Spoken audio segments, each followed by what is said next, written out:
एक बार की बात है कि स्वीडन देश के एक गांव में तीन लड़के थे जो अपने माता पिता के मरने के बाद अकेले रह गए थे। हालांकि उनके माता पिता उनके लिए कुछ ज्यादा छोड़कर नहीं गए थे, पर फिर भी जो कुछ भी वे छोड़ गए थे, अगर वे उसको ठीक से बांट लेते तो वह उनके लिए काफी था। पर बड़े वाले दो भाई उसे बांटना नहीं चाहते थे। सबसे बड़े भाई ने रहने के लिए घर ले लिया और दूसरे भाई ने घर के अंदर का सारा सामान ले लिया। उन दोनों को जो कुछ पैसा मिला वह उन दोनों ने बांट लिया और साथ में उनके पिता के पास जो जमीन का टुकड़ा था वह भी उन दोनों ने ले लिया और अपने छोटे भाई को उसे कुछ भी देने से मना कर दिया। इस तरह उन दोनों बेरहम भाइयों ने अपने सबसे छोटे भाई को अपने पिता की जायदाद से, उसके पैसे से, उसके घर से सबसे दूर कर दिया। तो उसने अपने भाइयों से पूछा, तुम लोगों ने तो सब कुछ ले लिया, अब मैं कैसे रहूंगा? उसका सबसे बड़ा भाई बोला, तुम तो होशियार हो, लो इसको लो और इससे गुजारा करो। कहकर उसने घर के एक कोने पड़ा पाया एक रस्सा दरवाजे के बाहर फेंक दिया। छोटे भाई ने सोचा कि यह रस्सा तो बड़े काम की चीज है, सो उसने वहां रस्सा उठाया और उसको लेकर वहां से चल दिया। चलते चलते वहां एक जंगल में आया। वहां उसने उस रस्से के एक हिस्से को खोलकर उसकी कई छोटी रस्सियां बनाई। फिर उसने उनको एक खास तरीके से जोड़कर एक छोटी रस्सी बनाई, एक बीच के साइज की रस्सी बनाई और एक लंबी रस्सी बनाई। वह लड़का छोटी वाली रस्सी से छोटे साइज का फंदा बनाकर छोटी साइज की गिलहरी पकड़ता, बीच के साइज की रस्सी का बीच का फंदा बनाकर बीच के साइज के जानवर पकड़ता, जैसे कि खरगोश। फिर वहां लड़का जंगल में एक झील के किनारे पहुंच गया। वहां उसने एक अंधेरी गुफा में एक बड़ा भालू जाता देखा। तो उसने अपनी लंबी वाली रस्सी निकाली और भालू पकड़ने के लिए उसका एक बड़े साइज का जाल बनाने बैठ गया। जैसे ही वहां बड़ा जाल बनाने के लिए झील के पास बैठा कि एक जल परी पानी में से बाहर निकली। तो उसने एक लड़के को वहां बैठे देखा। उसने उसको देखा और देखा और देखा, पर वहां यहां नहीं जान सकी कि वहां लड़का कर क्या रहा था। वह बूढ़ी जल परी पानी में से बाहर निकलकर उस लड़के के पास आने और उससे बात करने के लिए या उसको खाने के लिए काफी बड़ी और काफी भारी थी। और वहां लड़का पानी के बाहर बैठा था। सो वहां बूढ़ी जल परी फिर से पानी के अंदर चली गई और वहां से उसने अपने बेटे को यहाँ देखने के लिए भेजा कि उसका बेटा वहां जाकर यहाँ देख कर आए कि वहां लड़का उस रस्सी से क्या कर रहा था। उसका वहां बेटा इतना छोटा था कि वह झील के किनारे आसानी से घूम सकता था। सो वह झील के बाहर निकला और उस लड़के से पूछा कि वह रस्सी से क्या कर रहा था। इस पर लड़के ने उसको चिढ़ाया कि वह एक ऐसा जाल बना रहा था जिससे कि वह पूरी झील को बांध सके। इससे फिर कोई ना तो उसकी इजाजत के बिना झील के अंदर जा सकेगा और ना ही उसकी इजाजत के बिना झील के बाहर आ सकेगा। जल परी का बेटा तुरंत ही झील में वापस चला गया और जो कुछ उस लड़के ने उससे कहा था अपने पिता को जाकर बताया। पिता को यहाँ सुनकर चिंता हुई। वहां बोला, अगर कोई झील में आ जा नहीं सकेगा तो हम खाना कैसे खाएंगे? तुम ऊपर जाओ और उस लड़के से कहना कि वह तुमको पेड़ के ऊपर दौड़कर पकड़े। जब तुम पेड़ के ऊपर पहुंच जाओ तो उसके वहां आने का इंतजार करना, और जब वहां ऊपर आकर तुमको पकड़े तो उसको झील में धक्का दे देना। हम उसको नाश्ते में खा लेंगे। जल परी के बेटे ने वैसा ही किया जैसा कि उसके पिता ने उससे करने को कहा था। वहां वापस लड़के के पास गया और उसको पेड़ पर चढ़ने और उसको पकड़ने के लिए ललकारा। लड़का बोला कि अभी उसको बहुत काम है, इसलिए वहां खुद तो अभी उसके साथ दौड़ नहीं सकता, पर उसका एक छोटा सा दोस्त था जो उसके साथ दौड़ सकता था। इतना कहकर उसने अपने जाल में फंसी एक छोटी सी गिलहरी खोली और उसको बोला, भाग गिलहरी भाग, 1 2 3।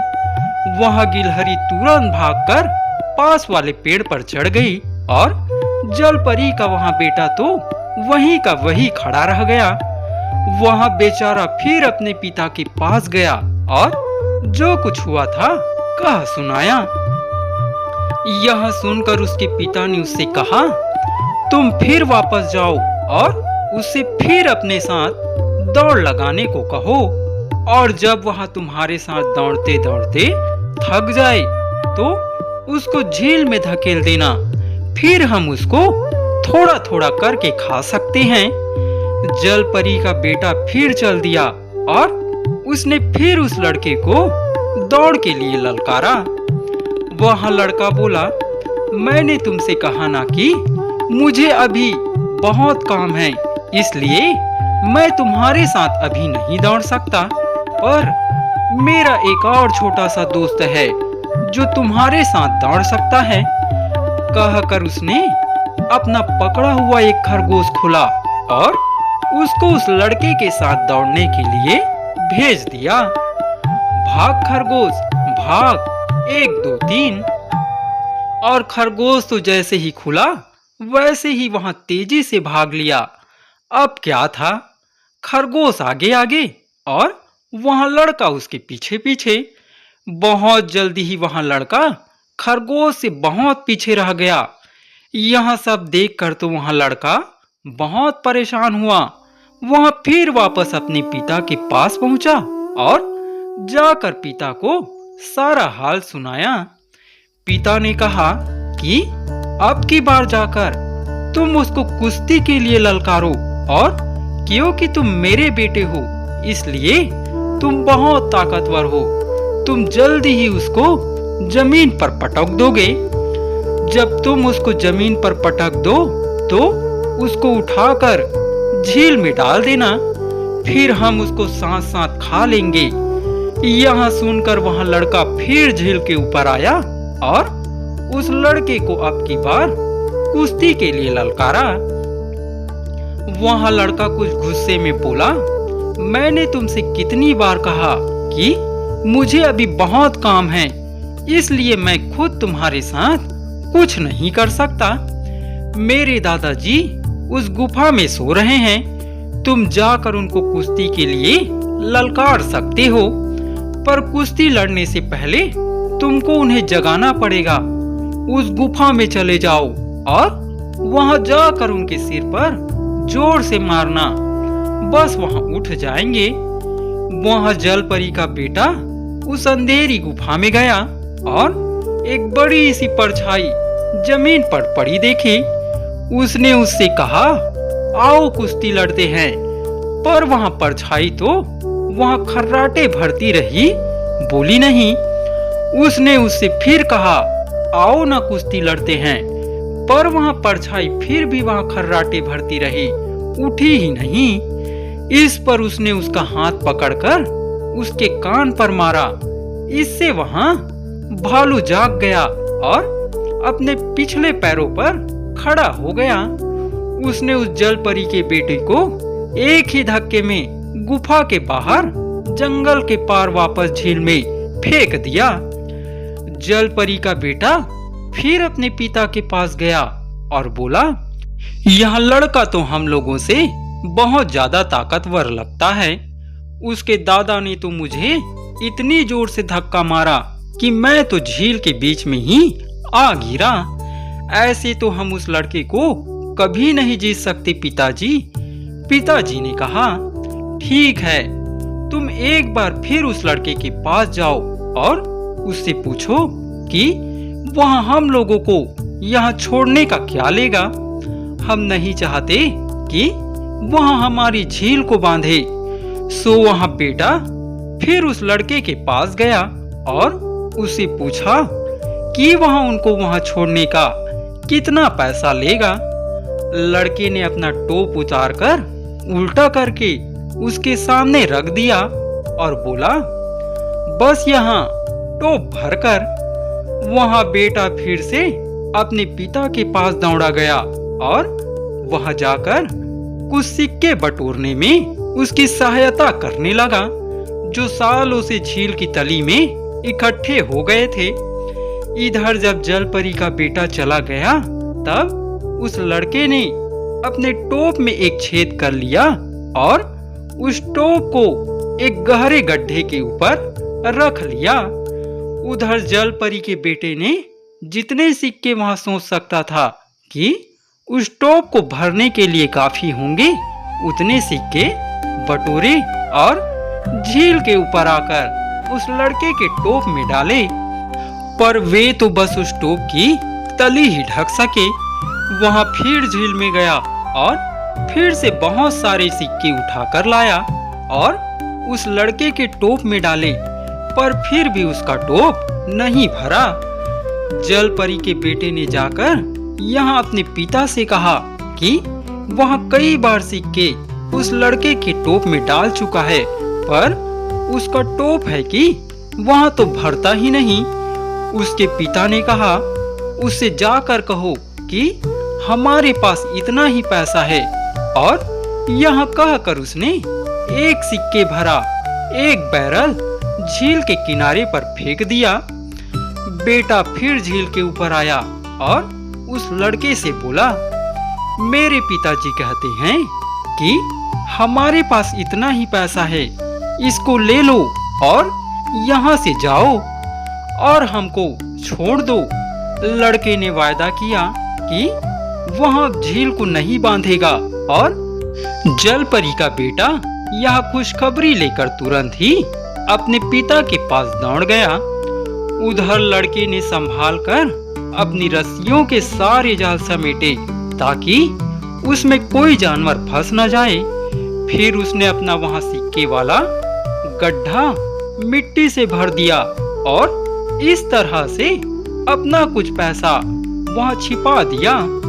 उसके बाद उसने अपना टोप अपने सिर पर रखा और सिक्कों से भरा वहां बैरल लुढ़काता हुआ वहां पैसा दिखाने के लिए अपने भाइयों के घर चला। उसके पास उतना सारा पैसा देखकर आश्चर्य से उसके भाइयों ने पूछा, तुमको इतना सारा पैसा कहाँ से मिला? उसने जवाब दिया, जानवर पकड़कर मुझे तो अपने माता पिता से केवल एक रस्सी ही मिली थी जो तुम लोगों ने मुझे दी थी। सो इस रस्सी से मैंने जानवर पकड़ने के जाल बनाए और झील के पास जो जंगल है वहां जाकर जानवर पकड़े। वे दोनों एक साथ बोले, तो तुम यहाँ घर और जमीन ले लो और हमको यहाँ रस्सी दे दो। कहकर उन दोनों भाइयों ने कानूनी कार्यवाही करके वहाँ घर और जमीन अपने छोटे भाई के नाम कर दी और वहाँ रस्सी उससे खुद ले ली। रस्सी लेकर वे जंगल की तरफ चले गए ताकि वे वह जानवर पकड़ सके। उसके बाद वे फिर कभी अपने छोटे भाई को परेशान करने के लिए नहीं लौटे। हो सकता है कि वे अभी भी जंगल में जानवर पकड़ रहे हो, या फिर झील की जलपरी के मेहमान बन गए हो, या फिर उनको वहां गुफा वाला भालू ही खा गया हो। कुछ भी हो सकता है ना?